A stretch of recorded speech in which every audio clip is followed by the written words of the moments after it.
Nekad ljudi toliko se boje javnog nastupa da uopće nije stvar više samo u amigdali i to malo kortizola koja amigdala luči u prvih minutu, dvije, nego da je stvar u dubokom nepoznavanju sebe, odnosno nepovjerenju u vlastite vještine, u vlastito znanje, da je tu bilo puno kritike u djetinjstvu ili od strane nastavnika, da je tu bilo nekih neugodnih iskustava, da je ta osoba sama, rađeni smo od različitog materijala, jel? I svaki materijal nosi neku svoju čvrstoću sa sobom. Ja to kad uspoređujem sa građevinom, jel?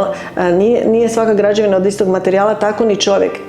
Neki su puno otporniji na stres, jer u stvari javni nastup zna često biti, to je stresna situacija, mi ju tako prepoznajemo, a neki su puno, znači manje ili više otporni na to,